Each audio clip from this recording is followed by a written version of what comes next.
Hi everyone, Mike here from Watch It Paint It, and in this video I'm going to show you how to quickly clean your airbrush. Now if you are one of those people that does use an airbrush, you know how incredibly annoying it is when it clogs up and then you have to take it all apart and do a deep clean. In this video I'm going to show you how to clean this thing quickly and easily, and that'll dramatically reduce the number of times that you have to do a deep clean of your airbrush. So right now my airbrush is full of paint. I just finished priming a model, and it can be very tempting just to yank that trigger back and blow out all the extra paint, but yeah, don't do that. I have a squirt bottle here filled with water, and I'm using it to rinse out the paint cup. If you have hard water in your taps, then I recommend you go buy distilled water. I bought a 4-liter jug at Walmart for about $2, so it's not super expensive.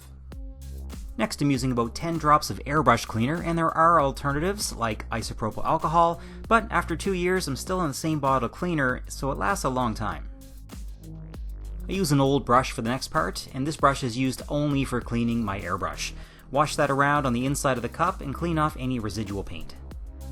I picked up this squirt bottle at a craft store. It said on the package that it was intended for decorating cakes. However, those people are living their life wrong. This should only be used for cleaning airbrushes. There is an optional step you can do if you're comfortable with it. You can cover the tip of the airbrush with your gloved finger and gently pull back the trigger to create some back blow.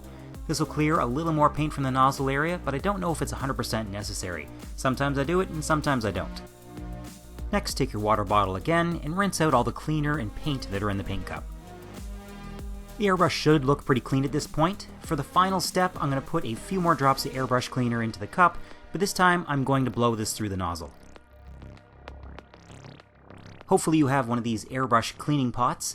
I'm going to blow all of the airbrush cleaner into this thing.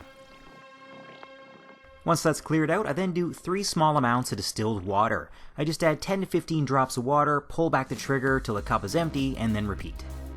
I don't know if the airbrush cleaner would leave behind a residue if you didn't rinse it out, but I would imagine that it does. After I've blown out all the water, I then pull the trigger back a few times and angle the airbrush just to make sure the inside of the airbrush is completely dry. Now, a lot of times what you'll see at the end of a long airbrushing session is paint caked on the tip of the needle and the nozzle. You could take the nozzle off and clean both it and the needle, or you can do it the lazy way. Take a small piece of packing foam. I usually get this stuff from sponge brushes that you can buy at any craft store, and then dip it in a little bit of airbrush cleaner. Then just gently twist that on the tip of your airbrush. So this is the last step, and your airbrush should be mostly clean. If you do this at the end of each of your painting sessions, your airbrush shouldn't clog and require a deep clean for a long time. To be honest, I will actually use this cleaning routine every time I change colors in my airbrush. That way I don't have paint sitting in the airbrush for any length of time and then give it a chance to dry and harden inside the airbrush. If you have any tips that you think are essential for people who are just starting out with an airbrush, please let us know in the comments below. Likewise, if there's anything you'd like me to cover in the next video about airbrushes, drop a comment. I hope you enjoyed this video, and thanks for watching.